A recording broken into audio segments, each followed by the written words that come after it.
Everyone, welcome to my channel और welcome back to my channel. आणि हा vlog एकदम मोस्ट अवेटेड व्लॉग असणार आहे, कारण आज मी देणार आहे होम टूर. अशी माझ्या घराची एंट्रन्स आहे.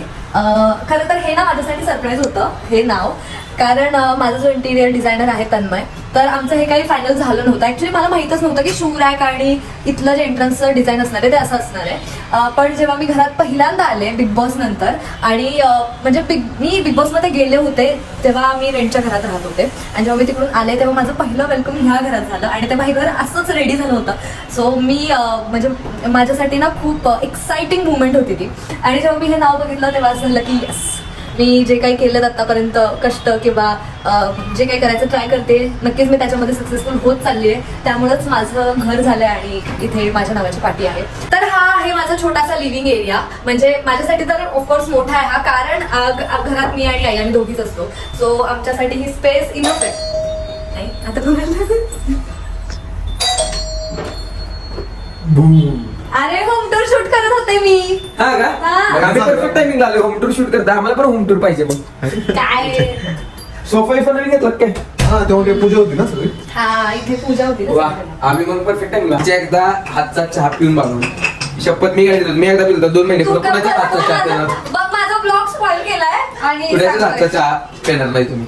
पण झालं एकदा हिचं घर झालं इथं एवढे केलं होतं तुम्हाला ऐक की, तुला माहिती का किस्सा त्या दिवशी नाही का, असंच मी मम्मीसोबत गप्पा मारत होते तेव्हा मला आठवलं सीन काय झाला की माझं बघ तेव्हा बघ मी तुला बोलले होते 2 वर्ष आधी 2024 मध्ये होते बघ, मी तुला बोलले होते की घर घ्यायचं चाललंय. आपणच गेलो ती प्रॉपर्टी बघायला. तुम्हाला सांगतो 1 मिनिट जा. तिथे एवढी घरं फिरवलेत ना, एका दिवशी तर आम्ही एकदा 12 घरं बघितलेत. 12 इथं जाऊ तिथं जाऊ तिथं जाऊ. त्यामुळे मी पर्सनली खुशी हिला घर घेतली. तर तेव्हा आहे ना, तेव्हा माझं चाललं होतं ना घर घ्यायचं. तर सीन काय झाला की मी ट्राय करत होते, माझ्याकडे मग पैसे वगैरे सगळे रेडी होते, मी आधीपासून साठवत होते ना पैसे घरासाठी. तर माझं ना लोनच होत नव्हतं तेव्हा.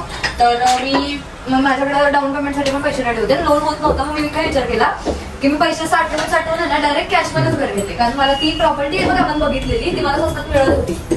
तर माझं झालं थोडं सोनं घाण वगैरे ठेवून नाही का करतेला असं.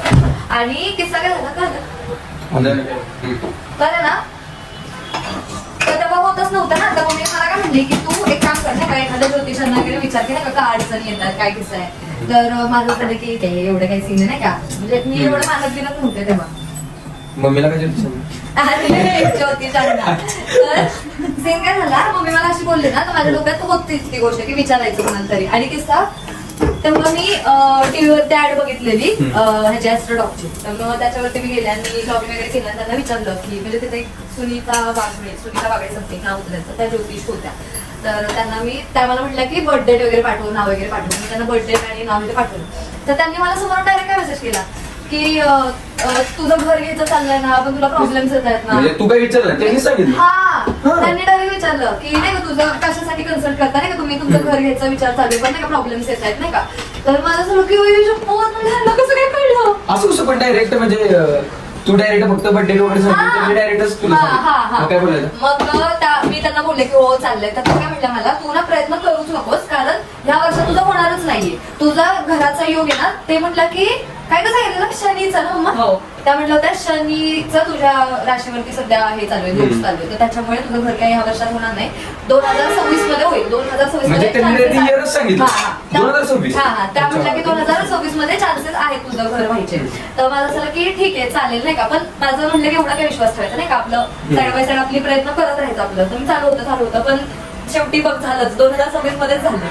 एवढं कसं पण ऍक्युरेट त्यांनी सांगितलं की 2026 त्यांना ते बघतात ना, त्यांना मला असे खूप प्रश्न विचारायचे, मग मला विचारले पाहिजे. नाही, किस्सा काय असतो की जेव्हा नाही का आपण ठरवतो गोष्ट की नाही का हे करायचं ते करायचं, पण जोपर्यंत ती वेळ येत नाही ना तोपर्यंत ते होत नाही. आमची मम्मी सारखी होती, योग येत नाही. हा, योग येत नाही. आपण किती प्रयत्न केला, आपण किती पडलो ना त्याच्या मागे, पण जोपर्यंत ती वेळ येत नाही ना तोपर्यंत नाही होत ते. माझ्या आयुष्यात योगच आहे ना कशातच. आणि तुम्हाला पण नाही का, जर समजा काही फायनान्शियल प्रॉब्लेम्स असतील किंवा मॅरेज रिलेटेड, रिलेशनशिप रिलेटेड किंवा थोड्याफार आपल्याला काही गोष्टी करायच्या असतात पण अडथळे येत असतात खूप, तर तुम्ही त्यांच्यासोबत कन्सल्ट करू शकता. ॲस्ट्रोडॉग ॲपची मी खाली डिस्क्रिप्शन मध्ये लिंक दिलेली आहे, सो तुम्ही डाउनलोड करा. मला पण रिलेशनशिप बद्दल विचारायचं का, माझ्या नाही दुसऱ्यांच्या. माझा एक मित्र ते सारखं ब्रेकअप त्याच्या वगैरे ते मला सारखे विचारत असतात हो, सगळे. हा त्यामुळे मग मला त्यांना विचारायचं सारखं ते असतं मला ब्लॉक केलं तू स्टेटस बघ तिचं दिसतंय का त्यामुळे मी आधी त्यांना विचारतो त्याच्या रिलेशनशिप बद्दल. आई दूध फ्रीजमध्ये तुला पण चालू होतं ना घरी गेलो बघ. हो चाललंय ना हो अरे माझं चाललं होतं ना माझं तर बऱ्याच दिवसापासून चाललंय. मग तू विचारू शकतोस त्यांना. खरंच की ऍटलिस्ट इयर तरी विचारतो त्याच इयरला कामाला लागतो. नाहीतरी ते सांगायचे 2028 म्हणजे त्यांना माहित असायचं 2028 मध्ये माझं घर होतं पण मी लोड एवढा घ्यायचे की 2028 मध्ये मीच नव्हतं लिंक डिस्क्रिप्शन मध्ये माझ्या.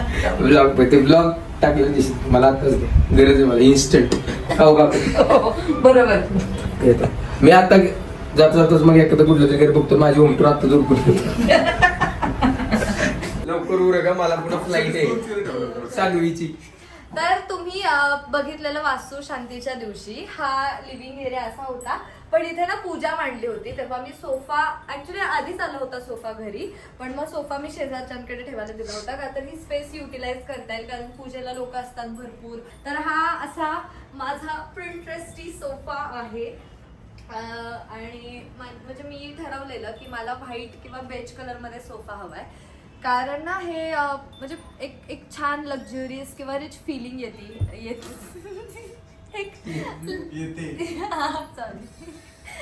मराठीचा बी प्रॉब्लेम आहे इथं तर मराठीचा बी प्रॉब्लेम आहे ऍटलीस्ट माझ्या इंग्लिशचा आहे कारण बऱ्याच गोष्टी आणि स्पेशली ते दाखवा. अरे किती वेळा दाखवू पहिलं पण दाखवलंय हे कशाने मला गिफ्ट केलेलं आहे. येस मी जेव्हा थायलंडला गेलो होतो नाही, तेव्हा नाही, डोक्यात नाही. आयडिया आली माझ्यात हे नैनितालवरनं घ्यावं ऐकून तर घ्यायचं काय तेव्हा माझ्या डोक्यात आयडिया आली की हे नैनितालवरनं घ्यावं म्हणून मग मी जेव्हा नैनितालला गेलो ना तेव्हा मग मी हे तू आणलं. थायलंडला कधी गेला होतास. हा ते वियर घालून नव्हतं विचार करून त्यात गेलो. अरे मम्मी ये झालं होम टूर काय होत नसते आज. काय अरे दोघं आलेत ना. आम्ही आलो म्हणजे 4 लागले त्या ब्लॉगला. 4 चांद लागले चार. तर सोफा घेतलेला आहे टीव्ही घेतली आहे वाव साऊंड बार घेतलेला आहे ओव्हन घेतलेला आहे. किती जास्त खरेदी केली तू वास्तू अर्धी निम्मी खरेदी तर वास्तू शांती नंतरच झालेली दिसते. रेंट वरतीच किती झालं असतं मम्मी तरी आपल्या अंदाजे आपण रेंट वरती किती घरं झाले असतील रेंट तरी वरती पण बदलून 10-12 तरी झालं. 10-12 म्हणजे माझ्या जन्माच्या आधीपासून का माझ्या जन्मापासून. म्हणजे जन्माच्या अगोदरपासून माझ्या जन्माच्या आधीपासून म्हणजे जेव्हा पप्पा आणि मम्मी वाईट राहायला आले ना हो. तेव्हापासून त्या रेंट वरतीच राहत होत्या. जवळपास आम्ही 10-12 घरं बदलली तर त्या 10-12 घरांमध्ये कुठल्याच घराला एवढी मोठी बाल्कनी नव्हती त्यामुळे माझ्यासाठी बाल्कनी खूप मोठी आहे आणि छान आहे. इथे पण आम्ही थोडंसं लाईट करून घेतलंय खाली ग्रास टाकली का तर व्हिडिओज वगैरे शूट करण्यासाठी पण चांगलं आहे. आणि हा सगळ्यात मेन मोटिव्ह हाच होता घर छान बनवून घ्यायचा की व्हिडिओज वगैरे शूट करताना छान फ्रेम लागली पाहिजे कुठेही बसलं तरी एकदम छान फ्रेममध्ये छान दिसलं पाहिजे असं झालं. तर एवढीच आहे माझी होम टूर. माझ्या दोन्ही बेडरूम मी नंतर दाखवणार आहे नेक्स्ट व्लॉगमध्ये. सो असंच माझे व्लॉग्स बघत राहा आणि माझं चॅनलला सबस्क्राईब करून ठेवा आणि खूप छान छान मजेदार गमतीदार व्लॉग्स मी आणत राहीन आणि तुम्हाला एंटरटेन करण्याचं तुम्हाला पूर्णपणे एंटरटेन करायचं ट्राय करेन. एंटरटेनमेंटमध्ये कधीच कमी पडणार नाही माझ्या चॅनलवरती. So subscribe now. तुला काय बोलायचं काय एंटरटेनमेंटची गॅरंटीची हमी आमच्याकडून तुम्हाला नक्कीच भेटेल. तर सबस्क्राईब करा अनुश्रीच्या चॅनलला. ऍक्च्युअल होम टूर साठी नंतर पण बघा. हो हे टाकणार आहे असंच पण मी ऍक्च्युअल प्रॉपर होम टूर पण टाकणार आहे. आता ते आताच तू दाखवलं असतं 2 बेडरूम. नाही मी माझे बेडरूम मी नंतर दाखवते. ठीक आहे सोपा विसरू जावा. नवीन एक ब्लॉग येतो होम टूरचा तो पण बघा. हा